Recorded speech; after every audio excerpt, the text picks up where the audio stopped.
हयात अपने बाबा जान के सामने खड़ी थी। चेहरे पर नाराजगी और आंखों में बचपने से भरी जिद थी। बाबा जान, अब लाला को समझाइए, वो मुझे बाहर खेलने से क्यों मना कर रहे हैं। 15 साल की मासूम हयात ने कमर पर हाथ रखकर अपना विरोध जताया, जबकि रिजवान साहब ने अपनी लाडली बेटी को प्यार भरी नज़रों से देखा और मुस्कुराते हुए बोले, मेरी लाडो परी, लाला सही कह रहे हैं, अब तुम बड़ी हो रही हो और सारे गांव वाले भी यही कहते हैं कि हयात अब बड़ी हो गई है। लेकिन तुम तो अब भी बच्चों की तरह बाहर खेलती रहती हो। ये तुम्हारी इज्जत का सवाल है और तुम्हारी इज्जत के साथ परिवार की इज्जत भी तो जुड़ी हुई है ना। और सबसे बड़ी बात, मेरी प्यारी सी बिटिया रानी, वो तुमसे बहुत प्यार करते हैं, इसलिए तुम्हारी चिंता में परेशान हो जाते हैं। अपने बाबा जान की बात पर हयात ने मुंह बना लिया और गुस्से से बोली, नहीं बाबा जान, मैं घर में कैद होकर नहीं बैठ सकती। मेरा दम घुटता है, मैं जाऊंगी बाहर, खेलूंगी भी अपनी सहेलियों के साथ। आप लाला को समझाइए, आप मेरे बाबा जान हैं। वो मेरे बाबा जान नहीं, वो मेरे लाला हैं और सिर्फ लाला ही रहेंगे। उसने नाक फुलाकर अपनी बात पूरी की और पैर पटकते हुए अपने कमरे में चली गई, जबकि रिजवान साहब अपनी मासूम सी बेटी की जिद देखकर बस मुस्कुराकर रह गए थे। अभी थोड़ी देर पहले मुस्तकीम काम से वापस आया तो उसने हयात को अपनी सहेलियों के साथ बाहर उछल कूद करते देखा था। ये नज़ारा उसे बिल्कुल पसंद नहीं आया। वो तुरंत वहां पहुंचा और हयात को डांटकर अंदर ले आया। तब से हयात गुस्से से भरी बैठी थी। अब अपने बाबा के सामने उसका धैर्य जवाब दे चुका था। हयात, जो कि सिर्फ 15 साल की एक बेहद खूबसूरत लड़की थी, अपनी उम्र से कहीं ज़्यादा मासूम और प्यारी लगती थी। उसकी बड़ी बड़ी आंखें और लंबे काले बाल उसके चेहरे की खूबसूरती को और बढ़ा देते थे। गांव वाले अक्सर कहते थे कि वो किसी परी जैसी लगती है। वो अपने बाबा की लाडली और अपने भाइयों की जान थी। पूरे गांव में उसे परी कहा जाता था। हर घर में उसका जिक्र होता, क्योंकि हर कोई उससे स्नेह करता था। हयात थी ही इतनी प्यारी कि हर दिल उसकी मासूमियत और हंसी का दीवाना हो जाता, और इससे बढ़कर वो अपने परिवार की जान थी। यही प्यार और सुरक्षा की भावना थी जिसके कारण उसके भाई मुस्तकीम ने उसे बाहर खेलते देख डांटा था। वो अपनी बहन को हर बुरी नज़र से बचाना चाहता था। हयात भले ही अभी बचपन की दहलीज पर थी, लेकिन उसकी खूबसूरती और मासूमियत ने उसे पूरे गांव में खास पहचान दी थी। उसकी हंसी और मासूम हरकतें सबको पसंद थीं। लेकिन अब जब वो बड़ी हो रही थी तो वो उसकी हिफाजत करना चाहता था। इतवार का दिन था और सब घर में मौजूद थे। छुट्टी का दिन होने की वजह से हयात ने भी बाहर जाने की हिम्मत न की थी। वो जानती थी मुस्तकीम के गुस्से का सामना करना आसान नहीं। बेशक वो उससे बहुत प्यार करता था, लेकिन उसका गुस्सा उसके प्यार पर भी भारी पड़ता था। हयात जानती थी कि मुस्तकीम का हुक्म टालना मुमकिन नहीं। वो अपने बाबा के पास बैठी दुनिया जहान की बातें कर रही थी। उनकी बातों में हंसी खुशी का माहौल था। अचानक दरवाजे पर जोरदार दस्तक हुई तो दोनों चौंक गए। हयात की अम्मी नूर बेगम भी कमरे से बाहर आ गईं। दस्तक की तीव्रता से चिंता महसूस हो रही थी। रिजवान साहब दरवाजे की तरफ बढ़े। उनके दिल में एक अजीब सा शक पैदा हो रहा था। उन्होंने दरवाजा खोला तो सामने गांव का एक आदमी शैदा घबराया हुआ खड़ा था। उसकी सांसें फूली हुई थी और चेहरे पर डर साफ झलक रहा था। रिजवान भाई, मुस्तकीम ने बड़ी हवेली के लड़के को मार दिया है, शैदा ने घबराए हुए लहजे में कहा। अब आप लोगों में से कोई नहीं बचेगा। उसने शहबाज खानजादा के छोटे भाई का कत्ल कर दिया है। मुस्तकीम तो गया, अब आप लोग भी अपनी खैर मनाइए। या अल्लाह, अब हमारे गांव पर कहर टूटेगा। आपके लड़के ने हमारी जिंदगी बर्बाद कर दी, क्योंकि बड़ी हवेली वाले अब अपना कहर गांव वालों पर बरसाएंगे। ये कहकर शैदा तेजी से वहां से चला गया। रिजवान साहब शैदा की बातें सुनकर सन्न रह गए। वो अब इस बात से जमे खड़े थे। उनके दिमाग में ढेरों सवाल घूम रहे थे, लेकिन जुबान से एक शब्द भी नहीं निकला। मुस्तकीम ने ये क्या कर दिया? क्या शैदा जो कह रहा था वो सच था?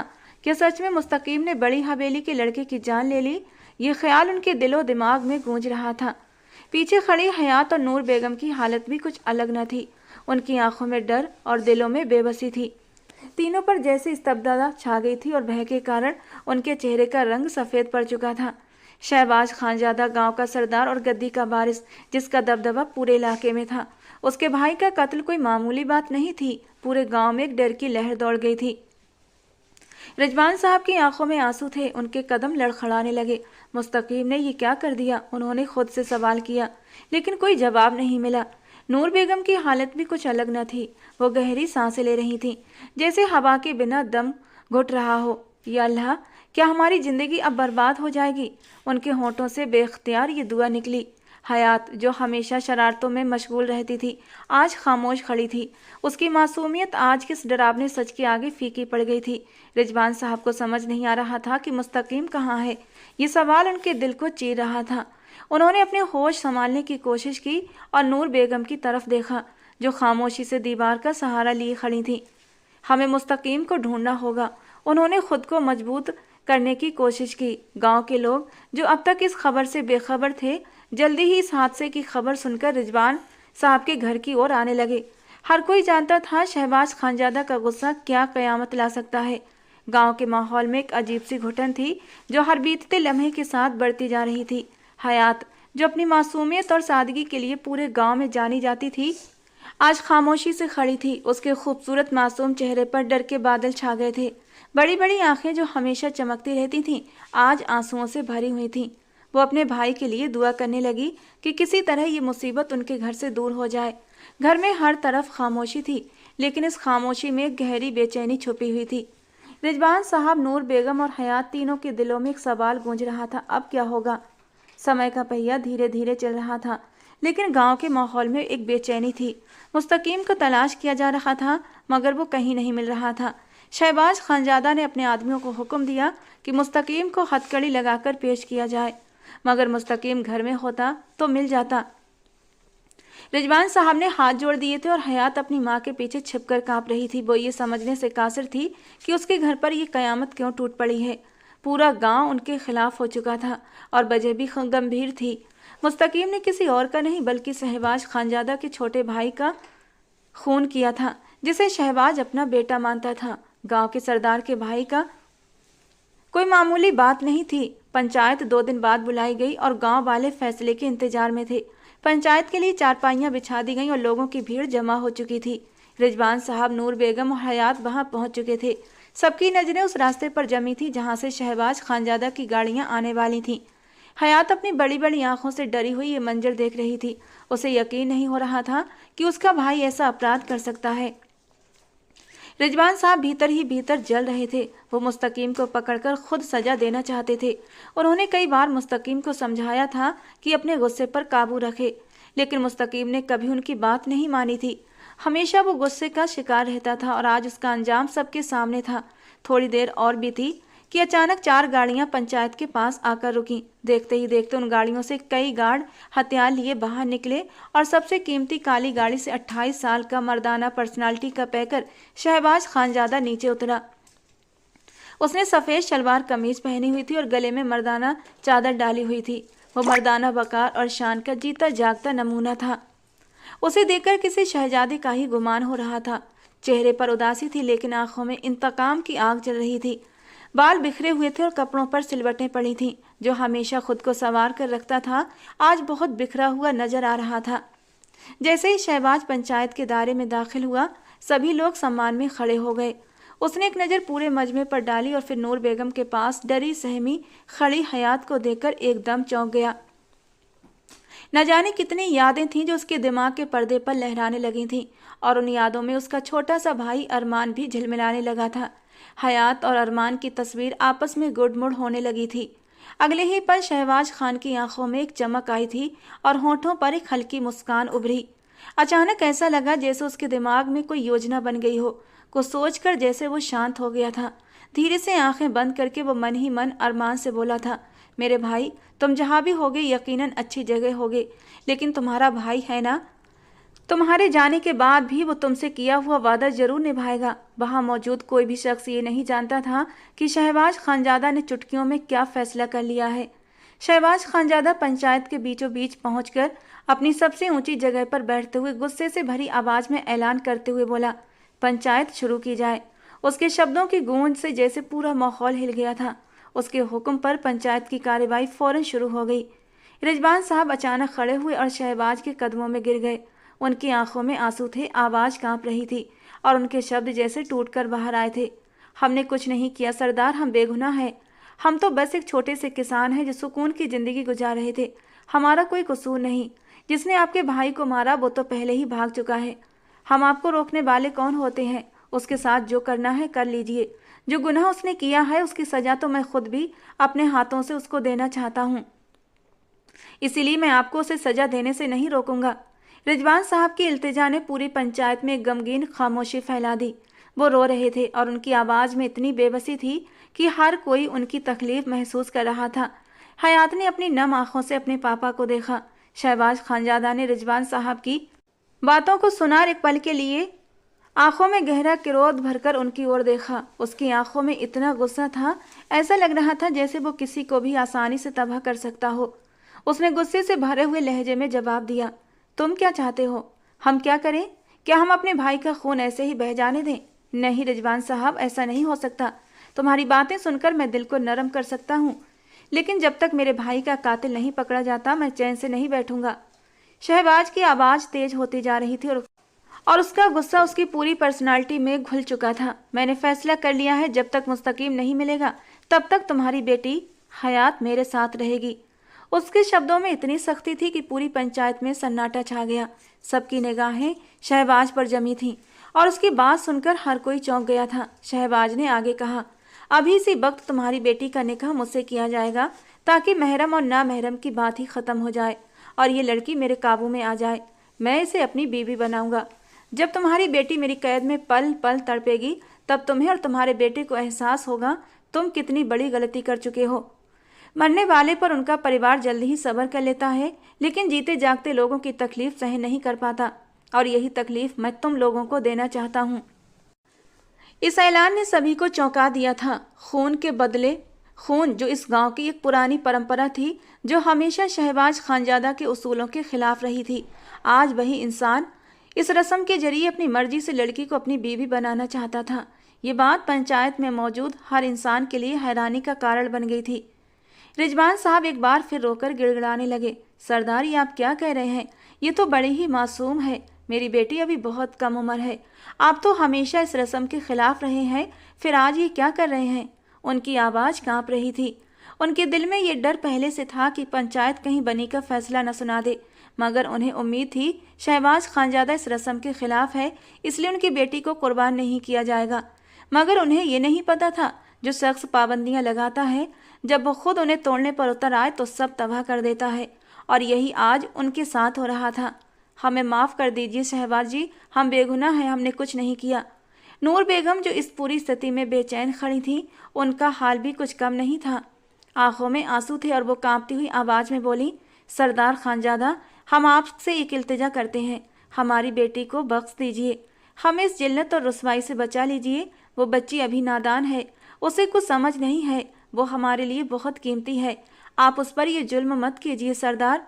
नूर बेगम की आवाज़ में इतना दर्द था कि वहाँ मौजूद किसी भी इंसान का दिल बेपरवाह नहीं रह सकता था। दूसरी तरफ हयात का चेहरा दर्द से सफ़ेद पड़ चुका था। वो कांप रही थी। उसकी आंखों में ऐसा खौफ था जैसे वो किसी भी वक्त बेहोश हो जाएगी। आंखों में गहरी बेचैनी थी, हाथ थरथरा रहे थे और वो अपनी माँ के पीछे छिपने की कोशिश कर रही थी, मगर उसके अंदर बसे डर से कोई बच नहीं सकता था। उसे एहसास हो चुका था अब उसका वजूद कभी भी शहबाज की मिल्कियत बन सकता है। वो सोच रही थी, क्या मुझे इस जुल्म का सामना करना पड़ेगा? क्या मेरी ज़िंदगी की सबसे बड़ी तकलीफ यही होगी? पंचायत में हर तरफ खामोशी छा गई थी। सबकी नज़रें हयात और शहबाज खानजादा पर जमी थीं। वो लम्हा इतना भारी था जैसे वक्त ने भी खुद उसका साथ छोड़ दिया हो, लेकिन रिजवान साहब और नूर बेगम का विरोध बेकार गया। पंचायत में शहबाज खानजादा की बात को अहमियत दी गई और तुरंत ही निकाह के इंतजाम कर दिए गए। जो लड़की कल तक सबको हंसाती थी, आज जारो कतार रो रही थी और अपने भाई को शिद्दत से याद कर रही थी। मगर उस मासूम को ये नहीं पता था, अगर उसका भाई अभी यहाँ पर आ भी गया तो सिर्फ मौत ही उसका मुकद्दर बनेगी। पंचायत का माहौल गमगीन और बोझिल था। पूरे मैदान में अजीब सी खामोशी थी, जैसे हर शख्स का दिल जोरों से धड़क रहा हो और हर नज़र शहबाज खानजादा और हयात पर टिकी हो। हयात की आंखों में खौफ था और दिल तेजी से धड़क रहा था। शरीर के हर हिस्से में एक अजीब सी सिहरन दौड़ रही थी। वो अपनी माँ के करीब खड़ी थी, पूरी तरह से कांप रही थी, दिमाग भटक रहा था। दिल में हजारों सवाल थे, मगर जुबान से एक भी लफ्ज़ नहीं निकल रहा था। वो सोच रही थी, क्या मैं इस गंदी रस्म का हिस्सा बनने जा रही हूँ? क्या मेरे लिए कोई उम्मीद बाकी नहीं बची? शहबाज खानजादा, जो हमेशा खुद को सही और समझदार समझता था, आज कैसी बेरहमी का मुजाहरा कर रहा था। उसकी आंखों में इंतकाम की चमक थी, लेकिन चेहरे पर बेजारी भी थी, जैसे उसे इस काम में कोई खुशी नहीं मिल रही हो। वो पंचायत के बीच में आकर खड़ा हो गया और फिर उसने रिजवान साहब और नूर बेगम की तरफ एक ठंडी नज़र डाली, जिनकी आंखों में बेबसी और गम साफ नजर आ रहा था। आज ही तुम्हारी बेटी का निकाह मुझसे होगा, शहबाज खानजादा ने ऊंची आवाज में कहा, और उसकी आवाज़ इतनी सख्त थी कि सुनने वालों के दिलों में चुभ गई। उसने हयात की तरफ देखा, जिसकी आंखों में दुनिया भर का डर भरा हुआ था। उसके लिए ये लम्हा सह पाना मुश्किल हो रहा था, जैसे उसकी रूह उसके जिस्म से जुदा हो रही हो। पंचायत के बुजुर्गों ने सर झुका लिया और फौरन ही निकाह की रस्म शुरू हो गई। एक बुजुर्ग मौलवी साहब ने कुरान की आयतें पढ़नी शुरू कर दी, लेकिन हयात के दिल की धड़कनें उन अल्फाजों में घुल चुकी थीं। उसकी आंखों में एक और डर की लहर दौड़ गई। वो बेतहाशा कांप रही थी।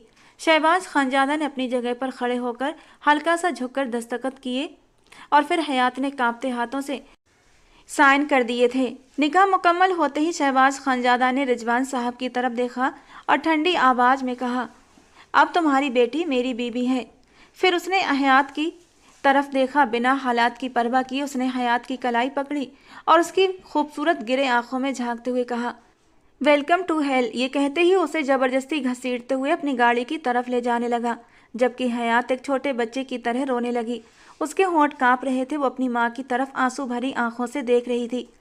उसे यकीन नहीं आ रहा था वो अपने माँ बाप से जुदा हो रही है। कल तक जो हयात गली मोहल्लों में बच्चों के साथ खेलती थी, आज वो एक सरदार की बीबी बन चुकी थी, मगर पसंदीदा नहीं, एक नापसंद और जबरन थोप दी गई बीबी, जिसकी जिंदगी अब सिर्फ तकलीफ और जुल्म सहते हुए गुजरने वाली थी। गाड़ी तेजी से हवेली की तरफ बढ़ रही थी और उसके अंदर गहरी खामोशी छाई हुई थी। वक्त वक्त हयात की सिसकियां उस गाड़ी में गूंज रही थीं। हयात पिछली सीट पर बैठी रो रही थी। उसके आंसू उसके गालों पर बहते जा रहे थे। उसका दिल डर और बेबसी से भरा हुआ था। उसका सुर्खो सफ़ेद चेहरा रोने की वजह से और भी लाल हो चुका था। वो हर पल यही सोच रही थी कि इस अजाब से किस तरह बच सकेगी। उसे पता था जो कुछ भी होने वाला है वो उसकी ज़िंदगी का सबसे भयानक लम्हा होगा। शहबाज खानजादा खामोशी से सामने देख रहा था, जैसे कुछ सोच रहा हो या फिर शायद कुछ महसूस ही न कर रहा हो। उसके चेहरे पर गंभीरता और बेजारी की अजीब सी झलक थी, लेकिन आंखों में एक अजीब सा खालीपन भी था। गाड़ी के पीछे 3 और गाड़ियां थीं जो गार्ड से भरी हुई थीं, बेसाए की तरह सरदार के पीछे पीछे चल रही थीं। उनके चेहरों पर भी वही सख्ती और बेरहमी थी जो उनके मालिक के चेहरे पर थी। गाड़ी आखिरकार हवेली के बड़े पोर्च में जाकर रुकी। एक झटके के साथ गाड़ी रुकते ही शहबाज ने हयात को बाजू से पकड़कर बाहर खींच लिया। हयात के कदम लड़खड़ा गए। वो तड़प कर बोली, सरदार माफ़ कर दीजिए, मैंने कुछ नहीं किया, मैं बेगुनाह हूँ।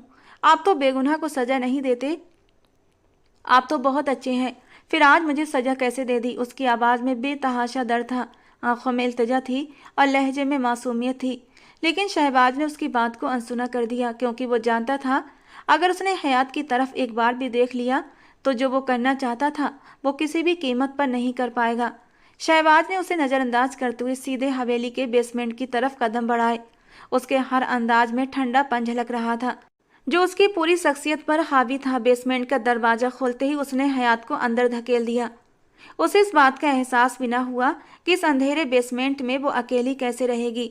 वो बस जो करना चाहता था वो कर गुजरा था। सरदार प्लीज़ मुझे यहाँ से निकाल दीजिए, मैंने कुछ भी गलत नहीं किया। हयात चीख रही थी, लेकिन शहबाज ने उसकी तरफ पलटकर भी नहीं देखा। बेसमेंट की दीवारों पर घुटन सी छाई हुई थी। अंधेरे में सब कुछ धुंधला लग रहा था।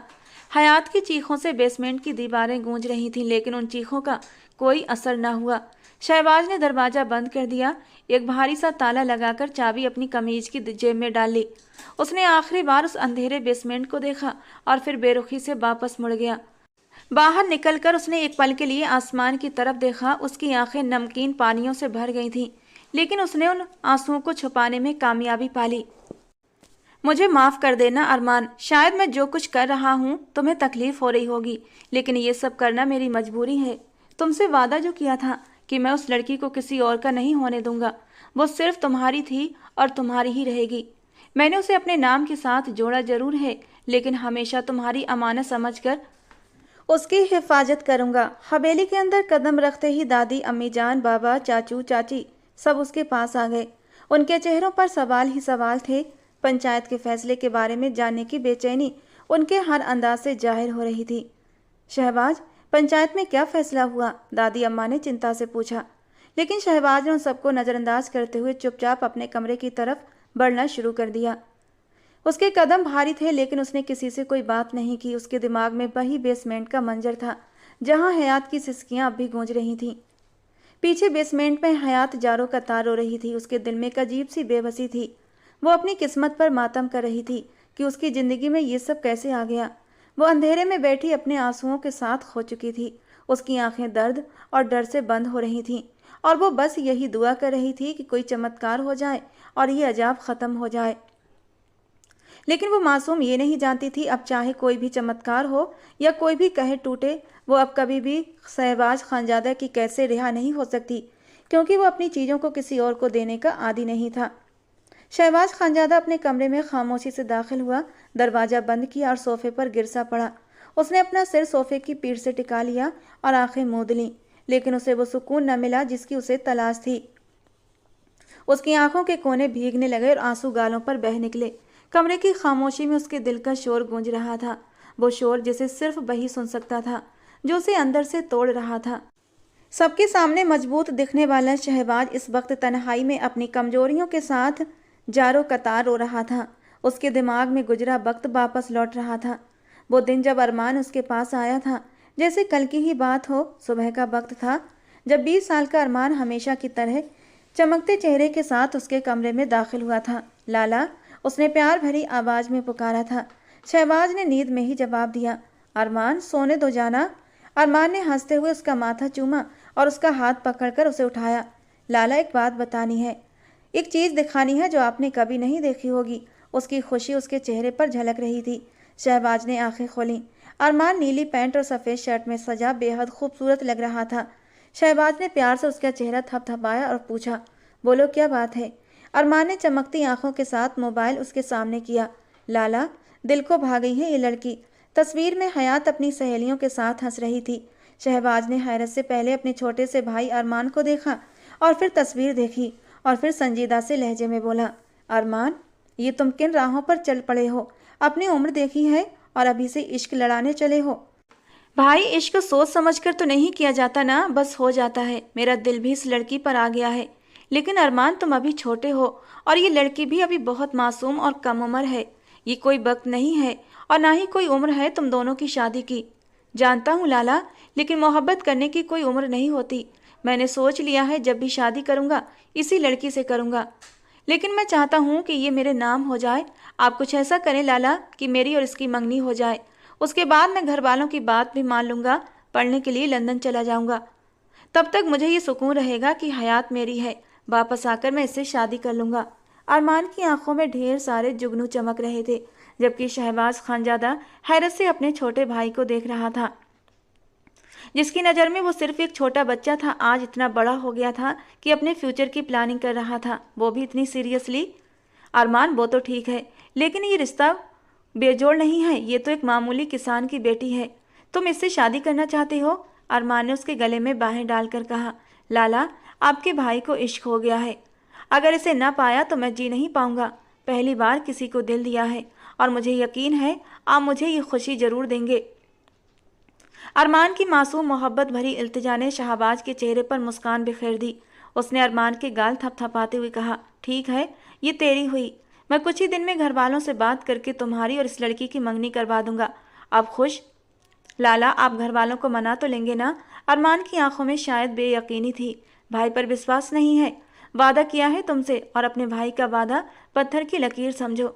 ये लड़की सिर्फ और सिर्फ तुम्हारी है, इसके अलावा किसी और की नहीं हो सकती, समझे? भाई की तसल्ली देने पर अरमान की खुशी की कोई इंतहा न रही। उसने चमकती आंखों से शहबाज को देखा और कहा, लाला, मैं इसे इतना खुश रखूंगा कि इसकी आंखों में कभी कोई गम ना आएगा। जैसे वो इस तस्वीर में मुस्कुरा रही है, हमेशा वैसे ही मुस्कुराती रहेगी। ये कहकर वो हंसता हुआ अपने कमरे की तरफ भाग गया था। शहबाज ने मुस्कुराते हुए उसे देखा और खुद से बोला, ये हमेशा तुम्हारी ही रहेगी अरमान। मगर ये खुशी कितनी देर तक टिक पाई शहबाज नहीं जानता था। उसकी आंखों में वही मंजर ताज़ा था जब हयात के भाई मुस्तकीम ने अरमान को मार कर भाग गया था। वो लड़की जो अरमान की मोहब्बत थी अब उसकी दुल्हन बन चुकी थी।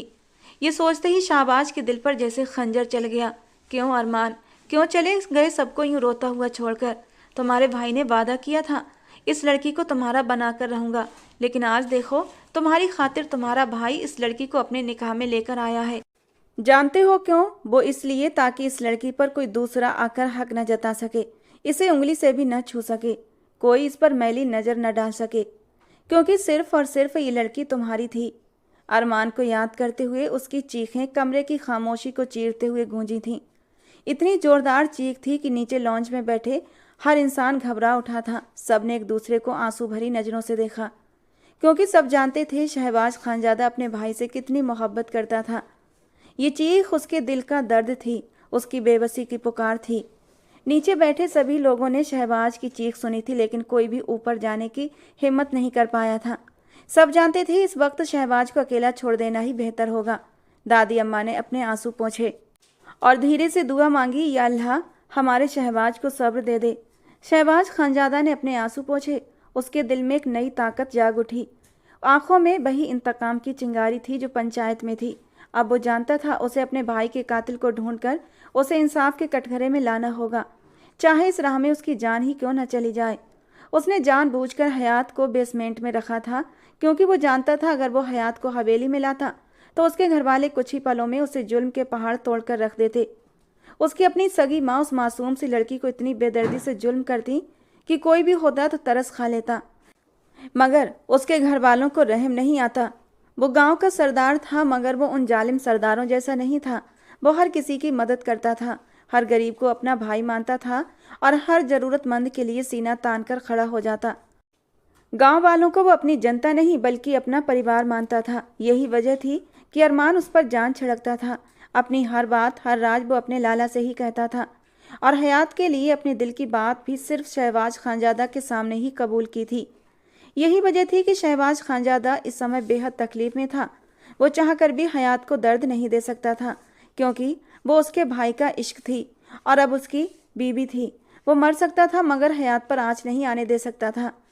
रात के गहरे सन्नाटे में शहबाज खानजादा अपने कमरे में लंबा वक्त गुजारने के बाद आखिरकार रात 8 बजे के करीब घर से बाहर निकला और फार्म हाउस की तरफ रवाना हो गया। लेकिन उसे अंदाजा भी नहीं था कि उसके जाते ही हयात पर क्या कयामत टूटने वाली थी। शहबाज के निकलते ही रुबीना बेगम यानी उसकी माँ अपने कमरे से बाहर निकली। उनके हाथ में बेसमेंट के ताले की डुप्लीकेट चाबी थी। नौकरों ने उन्हें पंचायत के फैसले की खबर सुना दी थी। उन्होंने अपनी चादर ठीक की और 2 नौकरानियों के साथ सीधा बेसमेंट की ओर बढ़ गईं। उनकी आंखों में एक अजीब सी चमक थी, जैसे वो कोई बड़ा कदम उठाने जा रही हों। बेसमेंट के दरवाजे पर पहुंचकर उन्होंने नौकरानी को चाबी थमाई और हुक्म दिया कि ताला खोल दिया जाए। ताले के खुलने की आवाज़ बेसमेंट में गूंजी तो हयात, जो दीवार से टिकी बेसुध बैठी थी, अचानक होश में आ गई। रुबीना बेगम ने तुरंत लाइट जलाने का हुक्म दिया। पल भर में बेसमेंट रोशनियों से भर गया। रुबीना बेगम रौब से अंदर दाखिल हुई। उनके कदमों की गूंज हयात के दिल को हिला रही थी। हयात घबराकर दीवार का सहारा लेकर खड़ी हो गई। उसके बाल बिखरे हुए थे, चेहरे पर आंसुओं के निशान साफ दिख रहे थे, आंखें सूजी हुई थीं और पूरा शरीर कांप रहा था। वो इतनी डरी हुई थी जैसे किसी बड़े तूफान के आने का इंतजार कर रही हो। रुबीना बेगम उसके बिल्कुल सामने आकर रुक गई। हयात को समझ पाती या कुछ बोलती उससे पहले ही रुबीना बेगम का एक जोरदार थप्पड़ उसके चेहरे पर पड़ा। हयात लड़खड़ा गई। रुबीना बेगम ने उसके बालों को जोर से पकड़ लिया और चीखते हुए बोली, तू क्या समझी थी? अगर तुझे इस बेसमेंट में कैद कर दिया गया तो तू बच जाएगी। मैं तुझे नहीं छोड़ूंगी। तेरे भाई ने मेरे बेटे को मुझसे हमेशा हमेशा के लिए दूर किया है। इतनी आसानी से तुझे जाने नहीं दूंगी। हयात की चीखें बेसमेंट में गूंजने लगीं। वो रुबीना बेगम के पैरों में गिरकर दया की भीख मांगने लगी। अल्लाह के लिए रहम करें, मैं बेगुनाह हूँ। मगर रुबीना बेगम के दिल में बदले की आग धधक रही थी। मार के साथ साथ हयात की चीखें और तेज होती गईं, लेकिन रुबीना बेगम को रहम न आया। जब उन्हें लगा कि अगर और मारा तो हयात सह नहीं पाएगी, तब जाकर वे रुकीं। उन्होंने हयात को बालों से खींचते हुए कहा, जब तक तुझे तड़पाऊंगी नहीं मुझे चैन नहीं मिलेगा। तेरा भाई मेरे बेटे को छीन कर भागा था, अब मैं तुझे ऐसे तड़पाऊंगी जैसे वो तड़पा था। ये कहते ही उन्होंने हयात को एक आखिरी टोकर मारी और गुस्से में बेसमेंट से बाहर चली गईं। पीछे पीछे नौकरानियों ने बेसमेंट का दरवाज़ा बंद कर दिया। हयात जमीन पर पड़ी कर दर्द से करा रही थी। उसके जिस्म पर जख्मों के निशान थे, दिल में खौफ था और आंखों में आंसू। वो अपनी तकदीर पर रो रही थी। उसे नहीं पता था अभी और कितने दुख सहने बाकी थे। रात के घने अंधेरे में शहबाज खानजादा तेजी से हवेली की तरफ बढ़ रहा था। दिल में एक अजीब सी बेचैनी थी और दिमाग में बस एक ही ख्याल घूम रहा था, रुबीना बेगम ने क्या किया होगा। जब वो फार्म हाउस में बैठा सिगरेट सुलगा रहा था तभी एक फ़ोन कॉल ने उसे फौरन हवेली लौटने पर मजबूर कर दिया था। उसके नौकरों ने सब बता दिया था कि मालकिन अभी अभी बेसमेंट में गई थी और वहां से हयात के रोने की आवाज़ें आ रही थीं। ये खबर सुनते ही शहबाज को लगा जैसे उसका दिल धड़कना बंद कर देगा। उसे ही सुनकर बहुत तकलीफ हुई थी। वो जिस चीज़ से डर रहा था वही हो चुकी थी। गाड़ी के टायरों की तेज चरमराहट के साथ वो हवेली के पोर्च में पहुंचा। बिना किसी देर के वो सीधे बेसमेंट की ओर भागा। दिल में बेचैनी बढ़ती जा रही थी। जैसे ही बेसमेंट का दरवाजा खुला उसकी नज़रें हयात पर पड़ी, जो जमीन पर सिकड़ी सिमटी बैठी थी और आंसू बहा रही थी। किसी की मौजूदगी का एहसास होते ही हयात ने अपना सिर उठाया और सामने देखा। फिर डरी हुई नज़रों से शहबाज को देखने लगी। शहबाज की निगाह उसके चेहरे के जख्मों पर गई, जहां चोटों और खून के निशान साफ दिख रहे थे। दिल में एक अजीब सा दर्द उठा। वो उसकी तरफ बढ़ा मगर हयात डरकर पीछे हट गई और कोने में सिमट गई। सरदार, मैंने कुछ नहीं किया, खुदा के लिए मुझे माफ़ कर दीजिए। वो हाथ जोड़कर गिड़गिड़ाने लगी। शहबाज एक पल के लिए रुका मगर फिर दोबारा आगे बढ़ा। जब वो हयात के करीब पहुंचा तो हयात डर से अपना चेहरा घुटनों में छुपा गई। तभी अचानक शहबाज ने अपना रुमाल निकाला और फिर बड़ी नरमी से उसके होंठों से खून साफ करने लगा। उसका दिल बेचैन था मगर चेहरे पर सुकून का नकाब था। हयात ने आंसू भरी नज़रों से उसकी ओर देखा। वो हैरान थी। जिससे वो डर रही थी वही उसके जख्मों पर मरहम लगा रहा था। आप तो मुझसे बदला लेने के लिए यहाँ लेकर आए थे ना, तो फिर आप मेरी मदद क्यों कर रहे हैं? हयात की आवाज़ कांप रही थी। शहबाज ने चुपचाप उसके बिखरे बालों को संवारा और उसके माथे पर हल्का सा बोसा दिया। हयात आश्चर्य और उलझन के साथ उसे देखती रही। वो कुछ कहती इससे पहले ही शहबाज ने बिना कुछ बोले उसे अपनी बाहों में उठा लिया और बेसमेंट से बाहर निकल आया। हयात अविश्वास से शहबाज के चेहरे को देख रही थी। उसे इस हरकत की उम्मीद बिल्कुल भी नहीं थी। रात की गहरी खामोशी में शहबाज उसे लेकर अपने कमरे की तरफ बढ़ा। उसकी गोद में सिमटी हयात चुपचाप उसके चेहरे को देख रही थी, जैसे उसकी आंखों में अनगिनत सवाल उमड़ रहे थे। कमरे में पहुंचकर शहबाज ने उसे सोफे पर बिठाया और खुद फर्स्ट एड बॉक्स लेकर उसके जख्मों की तरफ बढ़ा। हयात ने कांपते हाथों से शहबाज का हाथ पकड़ लिया। आप मुझ पर रहम कर रहे हैं, मगर क्यों? शहबाज ने एक पल के लिए उसकी बात सुनी, फिर धीरे से उसका हाथ छोड़ा और जख्मों पर मरहम लगाने लगा। छोटे बच्चे ज़्यादा बात नहीं करते और बड़ों की बातें आराम से मान लेते हैं, वही अच्छे बच्चे होते हैं। अभी आराम करो, सुबह बात करेंगे, उसने नरमी से कहा। मरहम लगाने के बाद शहबाज ने हयात को फिर से बाहों में उठाया और प्यार से बिस्तर पर लिटा दिया और उसके ऊपर कंबल डाल दिया। जैसे ही वो उठने लगा हयात ने उसका हाथ पकड़ लिया। आप मेरे साथ इतना अच्छा व्यवहार। शहबाज ने हल्की मुस्कान के साथ उसके होंठों पर उंगली रख दी और उसे चुप रहने का इशारा किया। कोई भी बात नहीं करनी, चुपचाप सो जाओ, तुम्हारी तबीयत ठीक नहीं है ना? ये कहते हुए शहबाज ने कमरे की लाइट बुझा दी। फिर वो खामोशी से अपने स्टडी रूम की ओर चला गया, दिल में एक तूफान लिए हुए मगर चेहरे पर वही सुकून का नकाब था। पीछे लैंप की रोशनी बुझते ही हयात भी धीरे धीरे नींद की गहराइयों में समा गई। सुबह की हल्की रोशनी ने कमरे में एक नरम सी चमक फैला दी। जब दरवाजे पर दस्तक से हयात की आंख खुली, वो घबराकर उठ बैठी। दिल में एक अजीब सी बेचैनी उठी। दरवाजे के बाहर किसी औरत की तेज आवाज़ ने उसकी घबराहट को और बढ़ा दिया। हयात ने घबराकर दरवाजे की ओर देखा कि तभी अचानक शहबाज खानजादा, जो अभी बिना शर्ट के था, अपने स्टडी रूम से बाहर आया। उसने हयात को इशारा किया कि वापस लेट जाए और खुद दरवाजे की तरफ बढ़ गया। दरवाज़ा खोलते ही सामने दादी जान खड़ी थी, जो गुस्से से भरी नज़रों से उसे देख रही थीं। ये सब क्या है शहबाज? तुम एक कातिल की बेटी को अपनी बीवी बना रहे हो? उनकी आवाज़ में सख्ती और नाराज़गी थी। शहबाज ने दादी जान के कंधे पर नरमी से हाथ रखा और गंभीर लहजे में बोला, हम कभी कातिल की बेटी को अपनी बीवी नहीं बनाते, और रही बात कातिल की तो वो बहुत जल्दी पकड़ा जाएगा, आप परेशान मत हो। मैं अपने भाई का बदला लेना अच्छे से जानता हूँ। आप नीचे जाइए और नाश्ते का इंतजाम करवाइए और ख़ासकर अम्मी जान को बुलाने का हुक्म दीजिए कि आदेश खुद सरदार का है। शहबाज के लहजे में ऐसा अधिकार था कि दादी जान, जो बहस करने के इरादे से आई थी, चुप हो गईं। उन्हें पता था कि सरदार के आदेश को टालना मुमकिन नहीं था। उन्होंने सिर हिलाया और वापस मुड़ गईं। उनके जाते ही शहबाज ने गहरी सांस ली और कमरे में लौट आया। सामने ही बेड पर हयात डरी सिमटी बैठी थी। उसे इतना डरा हुआ देखकर उसके चेहरे पर एक नरम मुस्कान आई थी और वो उसके सामने ही बेड पर बैठ गया। इतना डर क्यों रही हो? मैं हूं ना, तुम्हें कोई कुछ नहीं कहेगा। चलो नीचे चलते हैं, उसने नरमी से कहा और खुद वॉशरूम चला गया। हयात उठी, मगर उसके पूरे शरीर में दर्द की लहर उठी थी। रुबीना बेगम की मार का असर उसके चेहरे हाथों पर साफ झलक रहा था। कुछ देर बाद शहबाज तैयार होकर बाहर आया। उसने काली शलवार कुर्ता और कंधे पर स्किन कलर की एक शॉल डाल रखी थी। जाओ मुंह धो लो, फिर हम नीचे चलेंगे। सबको पता चलना चाहिए कि तुम मेरी कौन हो, शहबाज ने आम से लहजे में कहा। मगर हयात का दिल जोर जोर से धड़कने लगा। उसने घबराहट छुपाते हुए वॉशरूम की तरफ कदम बढ़ाए।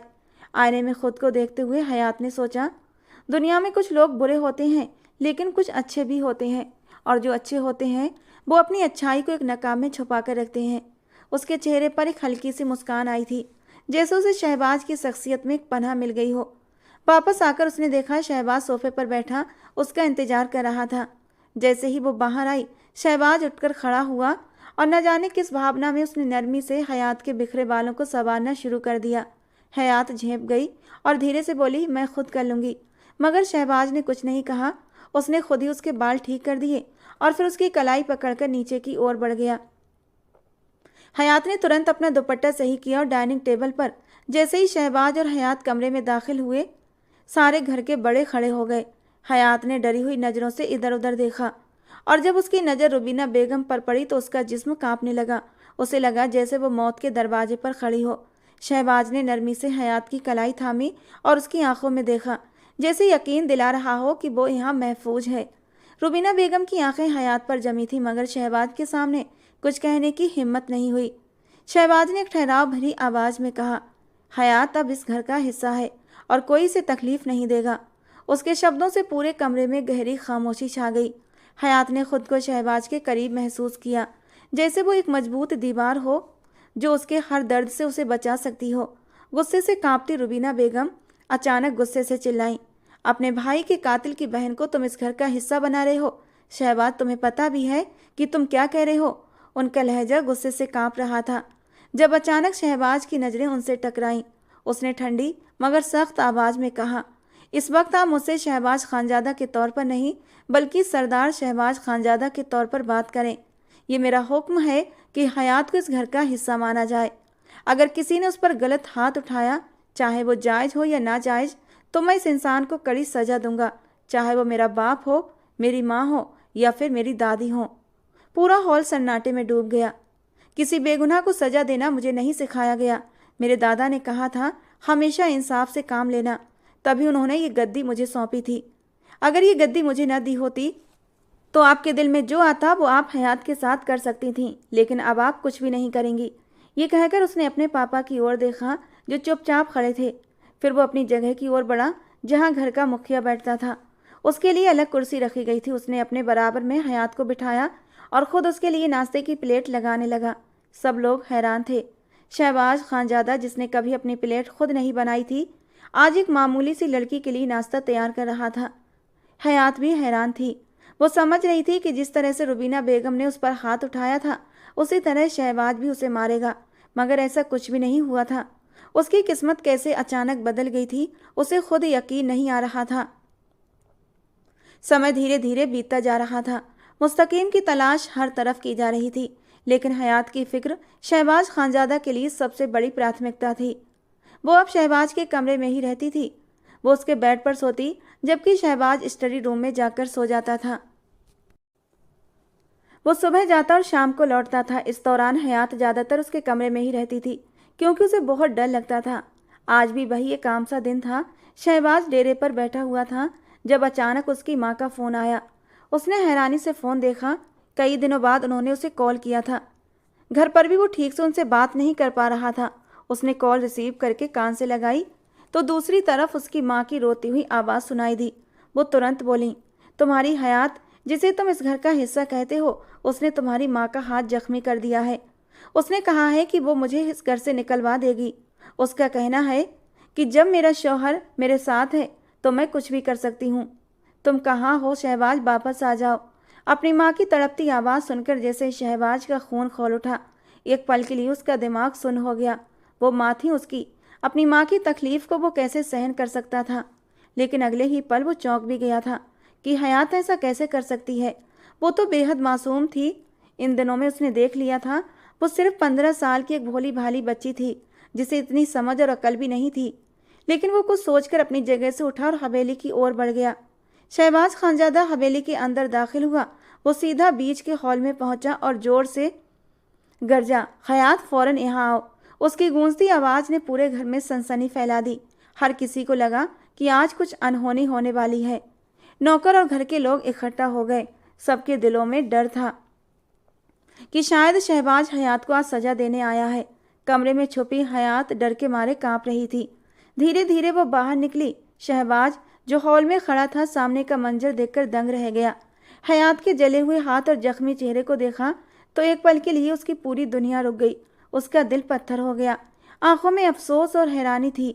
जो शख्स अपनी माँ के कहने पर हयात को सजा देने आया था अचानक ठहर गया। ये सब किसने किया? उसने खुद को काबू में रखते हुए हयात के करीब जाकर पूछा। उसकी आवाज़ में नरमी थी। हयात जो कांप रही थी अचानक बच्चों की तरह फूट फूट कर रोने लगी और शहबाज के सीने से लग गई।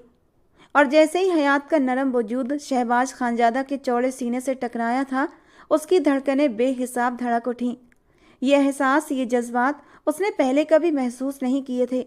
वो भले उसूल पसंद सरदार था, लेकिन उतना ही सख्त मिजाज और गुस्से वाला था। आज तक उसने कभी किसी लड़की को अपने करीब नहीं आने दिया था। शायद ये पहला एहसास था जो उसे हयात से मिला था। उसने जैसे तैसे खुद को कंट्रोल करते हुए हयात को बाजू से पकड़कर खुद से दूर किया था। हयात, रो क्यों रही हो? और ये तुम्हारे हाथों और चेहरे पर जख्म कैसा? उसकी हिचकियाँ बढ़ती गईं और फिर बताने लगी कि कैसे रुबीना बेगम ने उसे बेवजह मारा और उसका हाथ भी जला दिया। रुबीना बेगम ने सफाई देने की कोशिश की। नहीं, ऐसा कुछ नहीं हुआ था। ये झूठी मक्कार चालबाज लड़की है। पहले इसने मेरा हाथ जलाया और फिर तुम्हारे दिल में जगह बनाने के लिए इसने थोड़ा सा अपना हाथ जला लिया। देखो, मेरा हाथ भी जला हुआ है। उन्होंने अपने हाथ में बंधी पट्टी शहबाज की तरफ बढ़ाई, लेकिन शहबाज की नज़रों में ऐसा गुस्सा था कि वो एक पल में ही चुप हो गई। वो जानती थी कि शहबाज सिर्फ गुस्से से नहीं बल्कि इंसाफ से काम लेता है। शहबाज के अंदर जैसे एक तूफान उठ चुका था।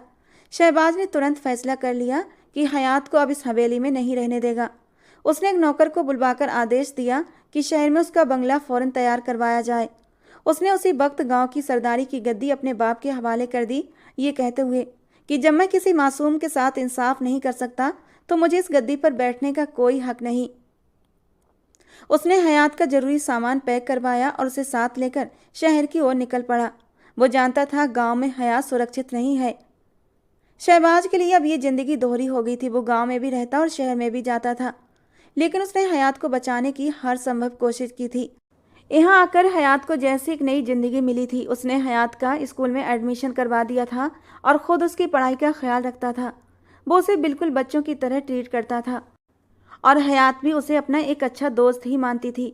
धीरे धीरे समय बीत रहा था और दोनों के दिलों में एक दूसरे के लिए जज्बात पनपने लगे थे, लेकिन समझने और कहने से दोनों ही परे थे। जब भी दोनों एक दूसरे के करीब आते तो दिल धड़क उठता था, चेहरे पर रंग बिखर जाते। दोनों अपनी अपनी हालत से बेखबर थे, शायद जानबूझकर या फिर अनजाने तौर पर, क्योंकि वो हयात के करीब आकर उसके साथ कोई भी रिश्ता बनाना नहीं चाहता था। अभी वो बहुत कम उम्र और मासूम थी। अगर वो ये गलती कर जाता तो शायद ज़िंदगी भर खुद से नज़रें नहीं मिला पाता। समय का पहिया धीरे धीरे आगे बढ़ रहा था और हयात ने कॉलेज में एडमिशन ले लिया था। उसका बीए का फर्स्ट ईयर था। वो 17 साल की हो चुकी थी जब एक रात अरमान उसके सपने में आया था, जो उसके घुटने पर सर रखे कह रहा था, लाला, हयात को मुझसे ज़्यादा खुश और सुरक्षित कोई रख ही नहीं सकता, ऐसा मेरा मानना था। लेकिन जब से आप उसकी ज़िंदगी में आए हैं, हयात खुश रहने लगी है। उसे हमेशा ऐसे ही खुश रखना, कभी उसकी आंखों में आंसू मत आने देना। शहबाज एकदम से हड़बड़ाकर उठ बैठा था। आसपास कहीं भी अरमान नहीं था। उसने एक गहरी सांस ली। अरमान की बात का मतलब समझकर और कुछ अपने दिल की हालत से मजबूर होकर वो एक फैसला ले चुका था। पहले उसका इरादा था कि कभी हयात के साथ अपने रिश्ते की शुरुआत नहीं करेगा।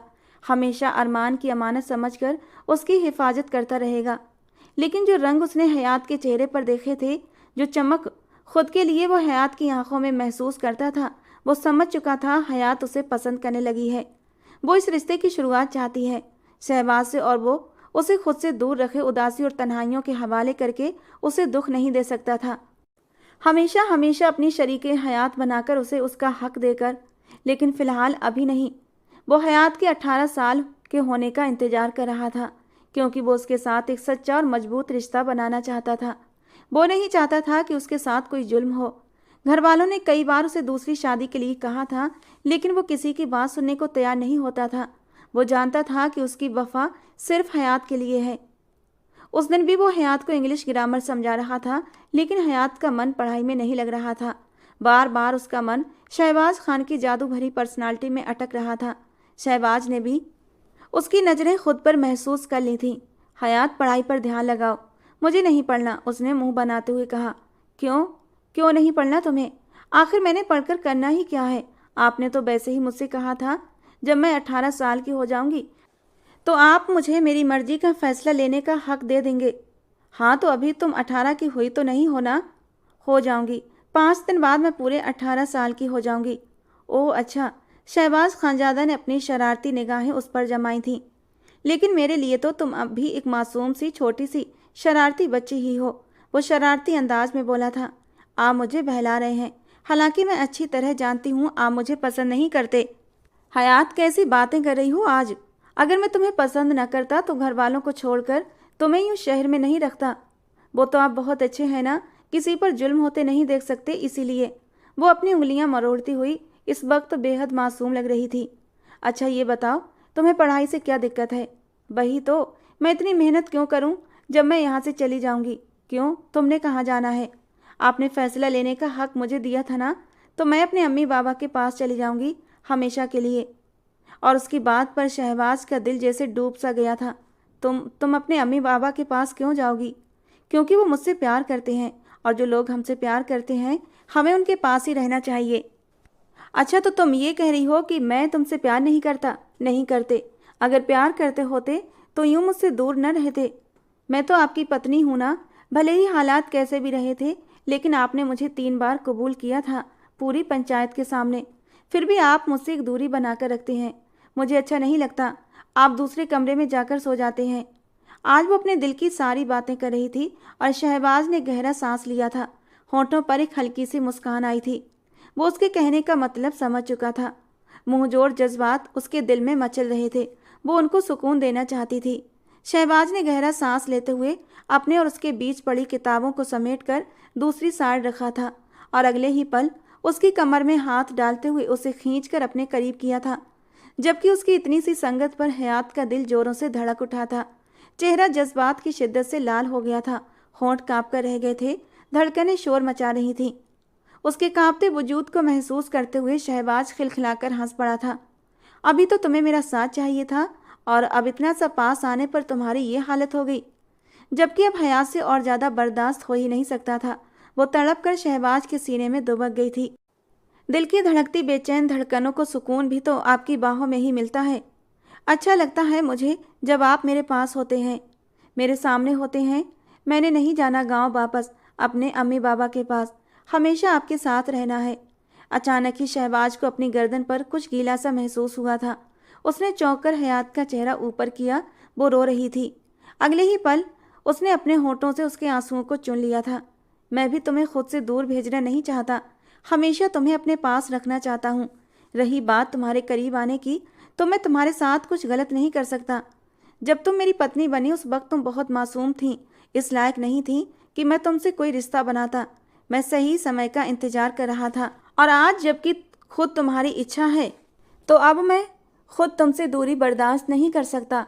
ये कहते कहते उसने आगे बढ़कर उसके नरम होठों को अपने होठों की कैद में लिया था, और धीरे धीरे उसके नरम गुदाज होठों की नरमी चुराने लगा।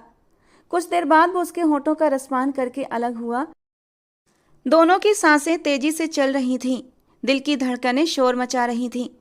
साइड लैंप को ऑफ करता हुआ वो उस मासूम सी गुड़िया को अपनी बाहों में ले चुका था।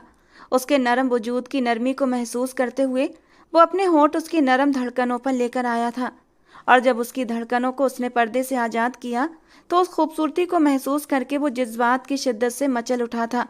उसने बेखुद होकर अपने होंठ नरम धड़कनों पर रखे थे और हयात बेचैन होकर तड़प उठी थी। होंठों से मदहोश सिसकियां निकली थीं, जो माहौल को और भी रोमांटिक बना रही थीं। धड़कनों से होता हुआ वो नीचे की तरफ जा रहा था। जज्बातों का तेज तूफान था जो दोनों तरफ से उठ रहा था। हयात भी कम बेचैन नहीं थी शहबाज खान की मोहब्बत को पाने के लिए। वो खुद बेचैन होकर शहबाज खान से लिपट गई थी। रात धीरे धीरे पिघल रही थी और दोनों की मोहब्बत अपने उरूज पर पहुंच चुकी थी। उन्होंने अपने रिश्ते की नई शुरुआत की थी और बहुत ही खूबसूरत अंदाज में की थी। उसने बहुत ही प्यार से उसे छुआ था, क्योंकि वो जानता था वो बहुत नाजुक है और वो उसे कोई तकलीफ देना नहीं चाहता था। और जब एक मर्द वफा करता है तो उसकी मिसाल दी जाती है। और आज शहबाज खान की संगत पाकर हयात पूरी हो चुकी थी। उसके तड़पते दिल को सुकून मिला था और शहबाज खान, जो पिछले 3 सालों से हयात से दूरी बनाते हुए रोज एक नई आजमाइश का शिकार होता था, आज उसमें समाकर सुकून पा चुका था। शहबाज खानजादा ने अपनी वफा की मिसाल कायम कर दी थी। वो हयात के लिए एक रहबर बन गया था, एक साया जो हर दुख दर्द से उसे बचाने का इरादा रखता था।